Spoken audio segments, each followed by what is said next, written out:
você voltaria para trás? E hoje eu trouxe duas opções para você. Ou você faz o que o Elias fazia, que era ver aquele monte de entulho e mesmo assim querer seguir em frente, ou você tomaria a iniciativa da mulher de Ló. E qual foi a iniciativa da mulher de Ló, pregador? A mulher de Ló, Deus falou que ia destruir a cidade onde ele estava e pediu que ele saísse de lá, mas Deus deixou a ordem para a família de Ló. E qual foi essa ordem? Não olhar para trás. O problema é disso, que Deus nos chama para fazer uma boa obra, Deus nos chamou para fazer aquilo, e o problema é que a gente quer olhar para trás. E não é desse jeito. E o que está faltando também é a obediência. Crente que não anda na obediência não tem como ser chamado para uma boa obra.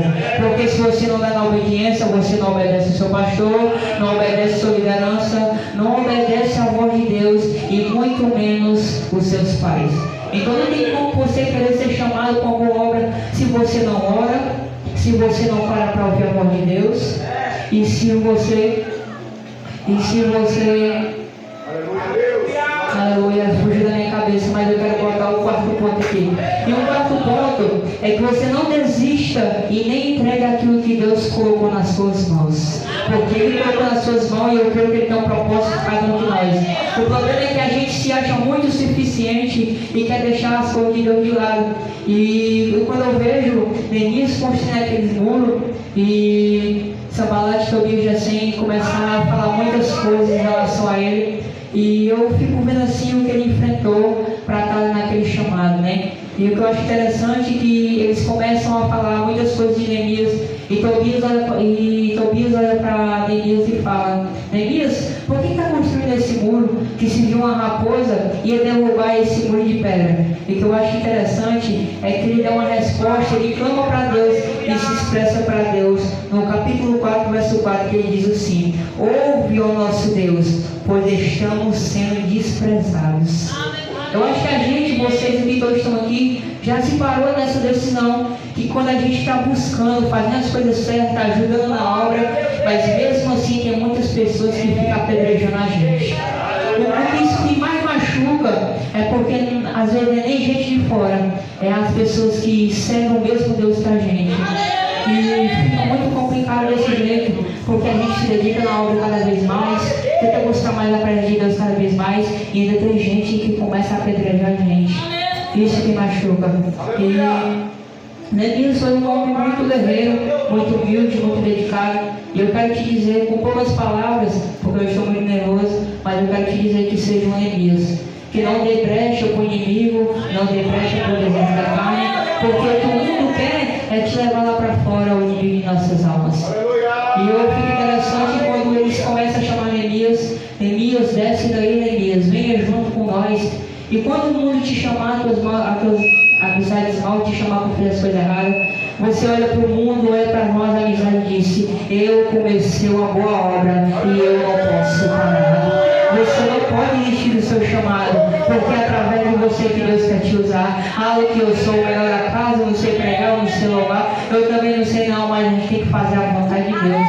E a vontade de Deus é essa, que nós estejamos aqui agora exaltando o nome dele. O que eu acho interessante é quando a pessoa fala algo que eu quero desistir e eu quero parar. E foi exatamente a palavra que Deus me trouxe hoje, uma palavra de conforto, uma palavra para fazer você avançar. E quando eu falo em avançar, eu me lembro quando o povo estava clamando a Deus com Moisés. E Deus olha lá de cima e diz: Moisés, porque clamas a mim? Diga aos filhos de Israel que marchem. A ordem é para marchar, a ordem não é para ficar parado não. Algo que nós estão falando mal de mim. Vamos o povo falando mal de você mesmo, mas não para. Algo que está dando tudo errado. Vai com as coisas dando tudo errado mesmo, mas não para.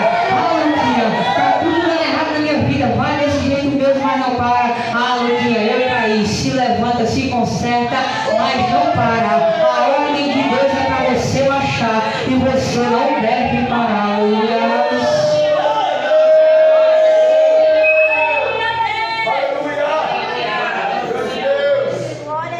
Sejam Neemias aí nessa geração, onde o mundo está cada vez mais perigoso, a maldade está cada vez se alastrando mais no mundo, e tem muitos jovens aí se embaraçando com as coisas do mundo, um cigarro, uma bebida, E muitas das vezes tem pregadores que preparam o crente para ir para a faculdade, preparam o crente para ser um empresário, preparam o crente para ter um emprego bom, preparam o crente para tanta coisa, só não preparam o crente para ir morar no céu. E o que está faltando é isso. É a gente, essa juventude linda, tomar essa decisão de querer ser um Neemias, de começar a boa obra, de falar, eu vou para o evangelismo, eu vou viver o chamado que Deus tem comigo. É porque muitas das vezes a gente são apedrejados. Eu sou jovem, eu tenho os mesmos desejos que vocês, eu choro, eu rio, sou igual a vocês. Mas eu quero dizer que a gente tem que ser uma geração avivada, uma geração que faça a diferença no mundo afora. Porque eu também era como esses jovens aí. E hoje eu estou aqui na presença de Deus. Às vezes a gente não dá tanto valor para o nosso coleguinha. Mas eu quero te dizer que ele também precisa viver o chamado dele. E é isso que Deus quer para cada um de nós. O Senhor Jesus, ele veio para o mundo não para fazer a vontade dele, mas para fazer a vontade do Pai que está no céu. E qual é a vontade dele, pregador? A vontade dele é que nenhum se perca. Então, já que ele não quer que não se perca, eu também tenho que fazer minha parte como cristão. A gente está vivendo um tempo onde as pregações estão muito rasas. E eu fiquei me perguntando por que a pessoa aceita Jesus hoje e depois ela desiste, ela cai. Sabe por quê? Porque tem muitas pessoas que ela pregam um evangelho tão raso, dizendo: aceita Jesus que Deus vai te dar uma casa, aceita Jesus que Deus vai te dar um carro, aceita Jesus que a tua vida vai melhorar. E aquela pessoa aceita Jesus e fica totalmente diferente. O verdadeiro evangelho é aquele que nos confronta, é aquele que nos confronta e manda a gente renunciar, porque é isso que a gente precisamos. A gente é uma juventude que precisamos melhorar todos os dias. E não é vergonhoso a gente olhar para Deus e se humilhar para Deus. Porque é isso que Deus quer, que a gente se humilhe diante dele. E reconhecer que a gente somos pecadores. Aleluia. E a passagem que eu trouxe para vocês foi essa que Deus colocou no meu coração sobre Neemias. Deus te chamou por uma grande obra. E não desista do chamado que Ele colocou na sua mão. Eu sou o único cristão da minha família. E já pensei em parar, só que aí Deus tem um propósito na minha vida. Se você se sente só, eu quero te dizer que você serve um Deus que tudo pode, que Ele está contigo, que Ele cuida de você, que Ele é um Deus fiel e que Ele sempre vai estar do seu lado. Não fica se embaraçando com os pensamentos lá fora, carnaval, festa junina, essas coisas. Ali é totalmente um momentâneo. Viva o chamado que Deus colocou na sua vida. Obedeça seus pais. Porque o que eu vejo muito hoje, eu fico muito triste, é porque tem muitos jovens que só vêm para a igreja se o pai arrastar, se a mãe arrastar, se a mãe obrigar. Não é desse jeito. Vem porque você quer adorar o Deus que não é Deus que tudo pode. Vem adorar esse Deus que todo dia está do seu lado. Vem adorar esse Deus que te ama tanto, que a gente tem que viver o propósito de Deus.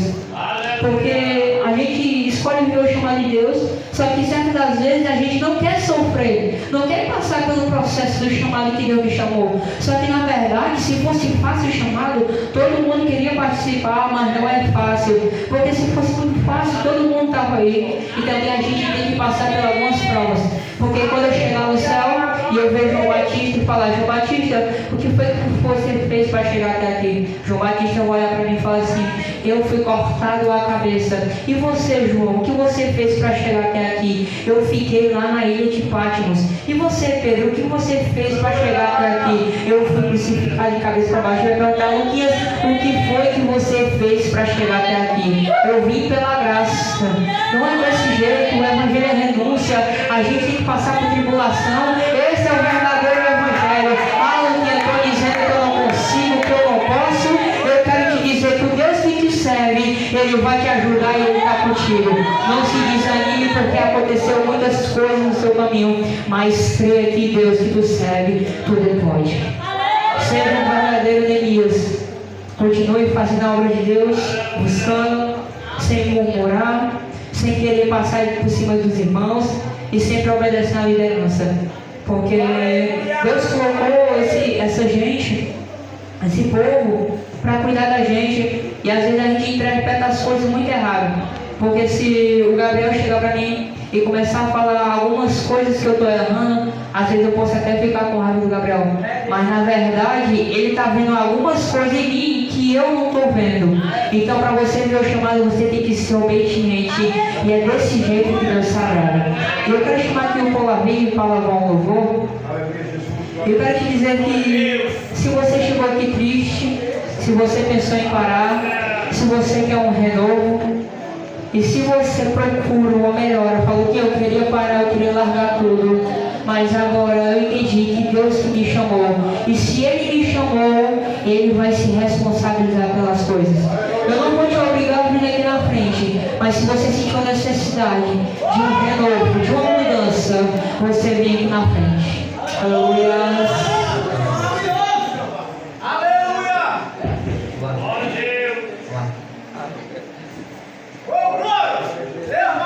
Aleluia. Peço para a igreja ficar de pé. Aleluia. E vamos adorar esse Deus todo maravilhoso. Aleluia.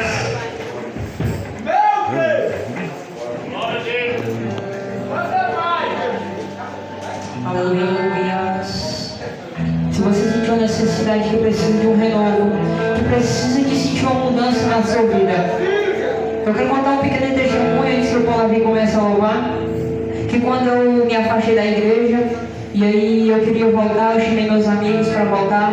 E chegou no culto, o pregador falou assim: quem quer se reconciliar com Deus hoje? Eu olhei para os meninos e falei: e aí, bora? É a nossa oportunidade. E eles falaram assim: Lucas, eu só vou aceitar Jesus, só vou me reconciliar se tu for. E eu fui lá na frente e eles me seguiram. Por causa de mim, muitos se encorajaram. Então, eu quero saber quem é o primeiro corajoso que vai encorajar essa geração a receber um renovo de Deus. Aleluia. Eu sei que você precisa, porque muitas das vezes eu me sentia do mesmo jeito. O pregador falava: vem aqui na frente, você precisa de renovo.